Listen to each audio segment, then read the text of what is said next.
You can earn this limited time exclusive emblem during the Guardian Games event by coming to my live stream at twitch.tv/Mactics and gifting a sub anytime I'm live playing Destiny 2. I'll see you there after the video. Enjoy. Welcome back to another episode of Will It Build, where today I present to you the Mothman, which is a build submitted by Gorgonzola. This is a build that promises to deliver on the Bolt Charge episodic power fantasy, which previously is really only available to Titans. This is a setup, though, where Gorgonzola says that hunters are going to be able to take full advantage of Bolt Charge as well for a ton of AoE ad clear and a ton of boss burn. But first, before we get into the build, you know how we do it. We're doing 2 emblem giveaways, one of which I will select a random viewer who is subscribed to the channel, leaves a like on the video, and leaves a nice comment down below. And emblem number 2 is hidden somewhere in this video. You just keep your eyes peeled. It might be replacing one of the menu options. It might be on the buff bar. I don't know. Keep your eyes out. First one to find it, it's yours. The 2 things I want to call your attention to in this build are going to be the exhaust verb this episode, as well as all of the ways that we're going to be getting stacks of Bolt Charge on Hunter. With this episode, there is a new verb called exhaust, which works very similarly to sever in the sense that it drops enemy damage output, and this is going to be triggered anything that typically stuns overload champions, such as jolting them. So the idea here is we're going to use all of the things in our kit that can jolt targets to exhaust everything, which with Disruptor Spike is going to drop their damage output by 52% as opposed to the typical 40%. And then you throw in something like Photonic Flare, where when we defeat exhausted targets with arc damage, it's going to release a blinding burst so nothing can hit us. That's going to stun all unstoppable champions. And furthermore, defeating exhausted targets through Elemental Supercharger with weapons that match our super element is also going to grant us bonus super energy. Let me double check, actually. I want to make sure. Oh, I am 100% wrong. Okay, I apologize. Exhaust is nowhere near as good as Sever. Exhaust by default decreases enemy damage output by 10%, and with Disruptor Spike, it jumps up to 12.5%. Not nearly as good as Sever, but still nice to have. And frankly, we don't even really love it for that reason anyway. We just love exhaustion because of all of the benefits it gives us through Photonic Flare and all of the benefits it gives us through Elemental Supercharger. We've also got a ton of other episodic artifact mods that are going to help us a lot here, like Dielectric, where defeating arc debuff targets is going to grant us Bolt Charge, which again is theoretically going to be everything because we have that blinding burst going out. We've also got stuff like Flashover, where when we gain maximum Bolt Charge, we not only become amplified, which is not going to be super important, we're going to be amplified always anyway, but our lightning bolts are going to deal more damage, which is going to make our Bolt Charge more effective. And obviously Defibrillating Blast. Anytime we trigger Bolt Charge, we also trigger down an Arc Bolt that's going to heal us and jolt any nearby combatants, arc debuffing targets so that we can then kill them again, get more stacks of Bolt Charge. You get how it works. And the other thing I want to call attention to in this build is all of the ways we have to get stacks of Bolt Charge. Our Mothkeeper's Grenades is going to give us 2 stacks of Bolt Charge per kill. Our Tempest Strike is going to get us 3 stacks of Bolt Charge per kill. Our Disorienting Blow gives us 3 stacks per hit, and defeating jolted targets is going to give us 2 stacks per kill. All of these numbers, of course, are integrating the benefits of Spark of Frequency, which doubles all of our Bolt Charge stack acquisition while we're amplified, which is going to be super easy because anytime we defeat a jolted target, we're going to become amplified with one of our aspects. And speaking of aspects, let's get to the actual meat and potatoes of the build. We're starting out here with Tempest Strike, which gives us 2 fragment slots and of course allows us to activate it while we're sliding, consumes our melee ability, and it's going to jolt all of the targets that it hits. So that's not actually the main reason that we really want this aspect. We really want it for the second part, where defeating jolted targets is going to grant a stack of Bolt Charge that's not just jolted targets jolted by Tempest Strike, but all jolted targets, which you're going to see we have a lot of ways to jolt targets, not only through our kit, but also through the artifact as we previously discussed. We're also going with Flow State, so it's super easy for us to be permanently amplified because anytime we defeat a jolted target, we're going to become amplified. But this is also going to be really nice as well because when we're amplified, our dodge is going to recharge more quickly, we're going to be more resilient when we're dodging, and our reload speed is greatly increased. Now, the dodge recharge is going to be really important there because since we're using Gambler's Dodge, that means we can pop that more frequently to recharge our melee ability, which means we get another use of Tempest Strike as that consumes the melee ability. Our grenade doesn't really matter at all because it's going to be overridden by the Mothkeeper's Wraps, which we'll get to in a little bit, but I do want to talk about the rest of our kit first. Super Gathering Storm, nice and simple, absolutely impeccable super for boss damage. Going with the Spark of Ions, where anytime we defeat a jolted target or defeat a target with Bolt Charge, we are going to create an Ionic Trace. And this is going to be important because with the Spark of Discharge, Arc Weapon Final Blows have a chance to create an Ionic Trace, and more importantly, collecting any Ionic Trace grants us a stack of Bolt Charge. But if we come over here to the Spark of Frequency, while we're amplified, all stacks of bolt charge acquisition are going to be doubled, which means every ionic trace pickup is going to give us 2 stacks of bolt charge as well. Finally, we've got the spark of shock so that our arc grenades are going to jolt targets, which means that since our Mothkeeper's wraps and our moths already detonate in a blinding explosion, they're now going to detonate in a blinding and jolting explosion. Furthermore, if they reach an ally, they're going to give us a void overshield to help us significantly with survivability with this build. Not that it should matter that much, because everything is going to be blinded or jolted or dead. As far as mods go, they have us set up with an ashes to assets, so we have bonus super energy when we get grenade or moth kills. We've got a harmonic siphon, so that anytime we get multi-kills with an arc weapon, we generate orbs of power. Heavy ammo finder, very self-explanatory. Down on the gloves, they have us set up with a firepower, orb of generation on grenade final blows, in conjunction with a grenade kickstart, so that we can get a little bit of grenade energy back every time we use one of our moth grenades. We're also going with momentum transfer, where causing damage with a grenade is going to reduce our melee cooldown. Gorgonzola, I see you're in the stream right now, twitch.tv/Mactics, by the way, where we film all of these live. Is this intentional, or did you mean to recommend something else? My guess would be focusing strike, as we don't really need melee cooldown because our gambler's dodge is going to fully refund that to us. To me, focusing strike makes a little bit more sense. If you did mean momentum transfer, we'll test it with that, but I see you're in the stream here right now. Yeah, you did mean focusing strike? Okay. That makes a lot more sense to me, because our powered melee attack, our Tempest Strike, giving us class ability energy makes a lot of sense, because then we can use our class ability to get our Tempest Strike back much more quickly. On the chest, they recommended a concussive dampener, a charged up mod, so our maximum armor charge capacity goes up to 4, and it looks like I can go ahead and slot in a harmonic resistance here as well. You could, of course, go a 4-point stat mod if you could benefit from something like resilience mod here otherwise. Down on the boots, stacks on stacks, so that every single orb of power pickup gives us 2 stacks of armor charge. That, in conjunction with the charged up, makes it easy to get to 4 stacks, so we can get a lot of mileage out of grenade kickstart. They've also got us set up with a better already. Every time we pick up an orb, we begin health regeneration and innervation, so that every time we pick up an orb, we get a little bit of bonus grenade energy back as well. Finally, rounding things out on the class item, Reaper, so that we generate an orb on our weapon final blow after we cast our class ability, powerful attraction, scoop of all the orbs, and bomber for a little bit of grenade juice. As far as weapons go, they highly recommend the Thunderlord exotic machine gun, as the Thunderlord is basically the CEO of weaponry for granting you stacks of bolt charge. Final blows with this weapon generate stunning and lightning strikes from above, and those lightning strikes are going to grant a stack of bolt charge, so just another way for us to keep that bolt charge going. They also recommended a arc weapon specifically with either jolting feedback or volt shot. I like jolting feedback a little bit better because it doesn't require you to reload before you actually get the jolting instance,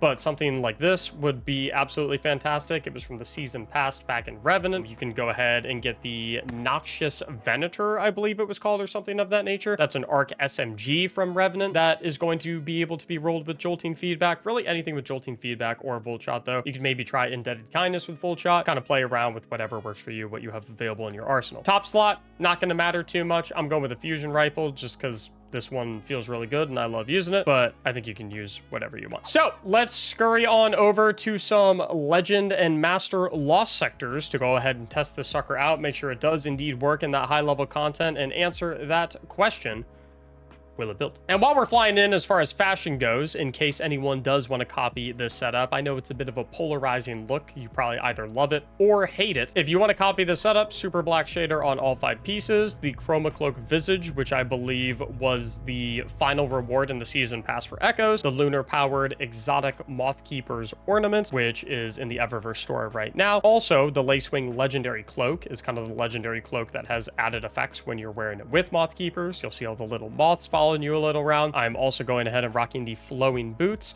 and then the Abyss Walker vest. I know Abyss Walker vest is typically you would wear on Void Hunter, Night Stalker vibes, but I just really like the purple vibe here, mainly because the cloak by default has a purple glow and there's not really a whole lot you can do to change that, so I lean into the purple color scheme. I look like a moth. All right, so while I'm going ahead and rolling on in, Gorgonzola, since you are here on the live stream, I do want to ask you a question as we're venturing on over to the Lost sector.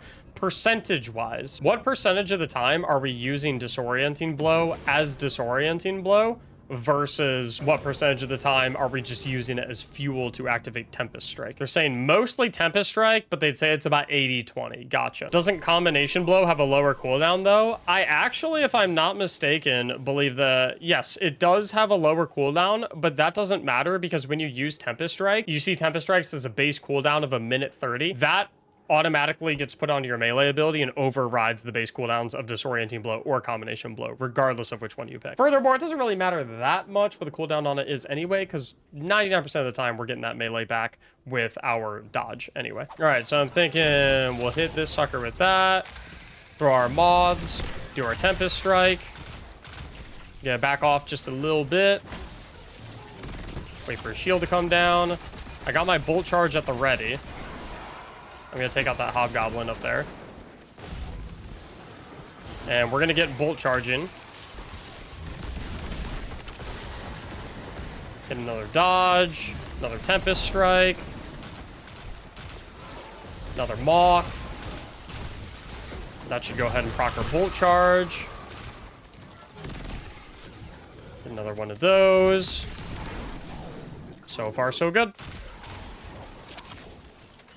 We have a lot of armor charge as well. I want to try and save my abilities as well for when my Bolt Charge is ready to go. Okay. Wait a minute.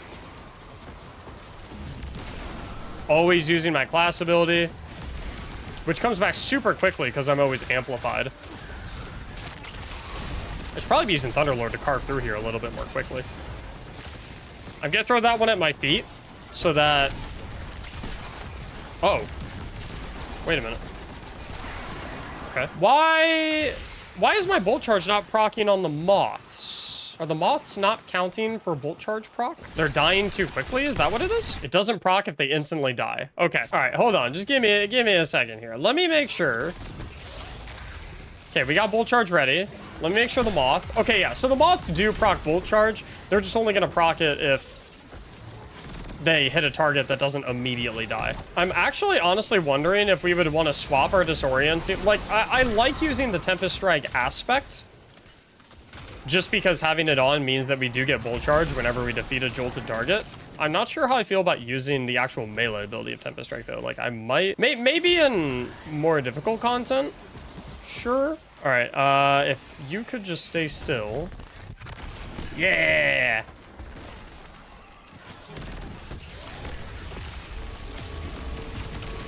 Hit you with a little bit of that, and then we'll back off a touch.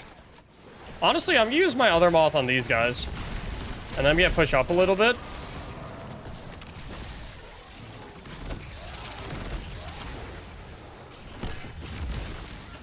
Throw one of those in there, hit another dodge.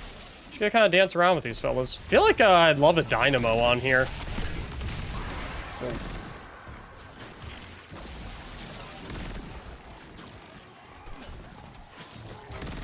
Oh yeah, I can use the Moths to stun the Unstops with Blind. That is true. I kind of like them better for the damage, though. We're gonna go a little crazy. Moth, dodge.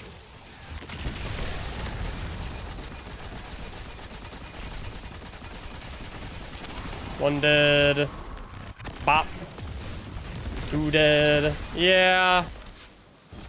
That'll do the trick. The build's pretty good, I'm not gonna lie. It's kind of crazy. Let's take it into the Nightfall, though. I think if we're picking between Ashes to Assets and Dynamo, I think I'd rather have Dynamo. We're dodging so much. I'm fine with keeping Firepower on right here. I'm cool with the Grenade Kickstart. We're dodging so much. Because you have your dodge always. Because you're getting amplified anytime you defeat a jolted target, and everything's jolted, which means you have juice dodge cooldown. Let me go. I'm going to go into Master. I don't want to go Grandmaster, just because soloing a Grandmaster seems a little intense right now. Plus, if I die, I don't want to like go all the way back to orbit and then rerun the whole thing. But I want to see, I have about a half hour left before I got to bounce. So we're going to see how much of this we can clear in 30 minutes. It feels good though. It feels really good. Are there any weapons that have Demolitionist Volt Shot or Demolitionist Jolting Feedback? Because that could be a diabolical combo. Okay, so we have a sidearm, a scout, a pulse, and a hand cannon that can all roll that. Oh, I don't know if you can get it on posterity because it's grayed out. That means you can't do it anymore, right? Oversoul Edict, though, you can. Demo, Volt Shot, Anonymous Autumn, Demo, and Volt Shot right there. And then Tarnished Metal if you crafted this in Season of Plunder. Honestly, unironically, I feel like the sidearm would be the best pick for this. Oversoul gets an intrinsic Firefly with the explosions from the origin trait. Firefly can proc a Bolt Charge Oh. Oh yeah, look at them blow up.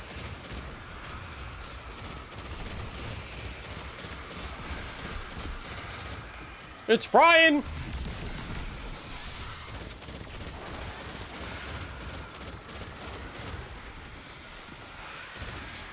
Give me a little dodge for Dynamo. The Vesper's Host Origin trade is super good for this build as well. Refunds ability energy on damage. I need the Vesper's Host auto. I need to be running Vespers. That's what I'm gathering.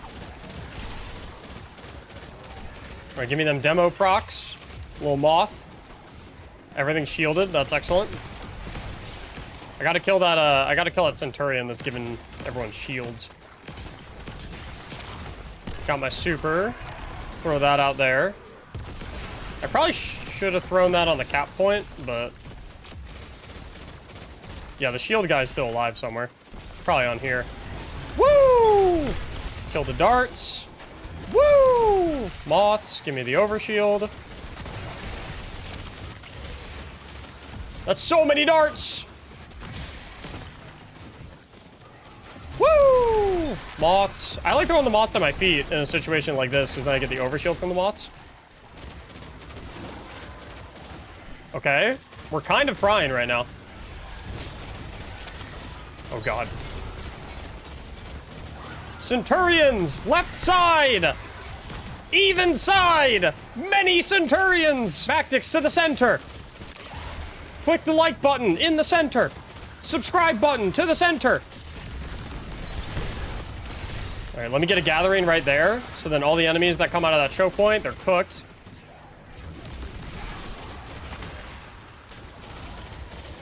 This gun feels so good with Tempest Strike as well. Because melee final blows like Tempest Strike make it so that I get that Curse Thrall effect.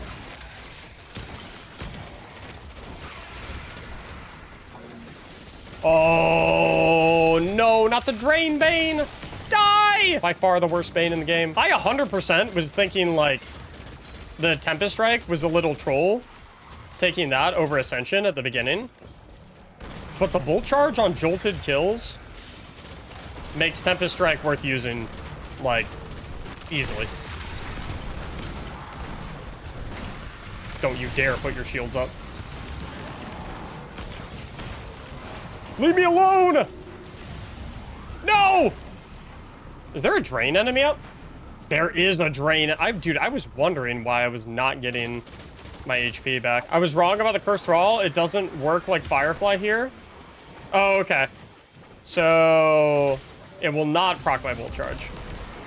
I mean, that's okay. Even if it did, I honestly would have liked... I would have liked the Vesper auto better anyway. I literally have to leave in like 8 minutes, so we're gonna go nuts in here and see how long we can last.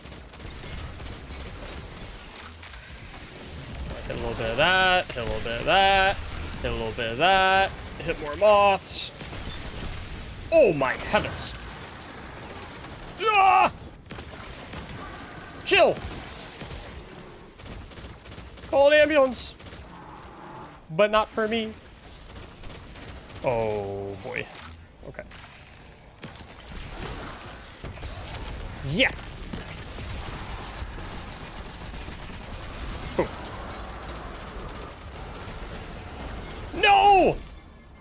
I messed up, dude. I tried to slide Tempest and I did something wrong. I don't know what I did wrong, but instead of my dude doing the Tempest, he just went. Hey, Mac, before you go, take a read on Heavy Ordnance Regeneration in the last column of the artifact. It would go insane on T-Lord. Dealing sustained damage to targets with a heavy machine gun or rocket launcher grants damage resistance and increases grenade and melee regeneration for a short duration. If you want to prioritize grenade and melee regeneration over bonus super energy, you could lose Elemental Supercharger and pick up Heavy Ordnance Regeneration. That would be clean. Will it build? Absolutely, yes. Incredible submission. Honestly, like, way better than I thought it was going to be. I thought it was going to be good, but I didn't realize it was going to be that good. That is Bolt Charge City, and I honestly am probably going to end up using this for Rushdown Roulette for Guardian games. Now, if you have a build that you think that we'll enjoy very greatly here, that you want to share with the whole world, all you have to do for a chance to have it reviewed in one of these videos is submit it in the Will It Build channel in my Discord server, linked in the description down below. I would love to check it out. Make sure you hit those like and subscribe buttons if you enjoyed this episode of Will It Build and want to see future builds. Thank you so much for watching, and as always, have a great day.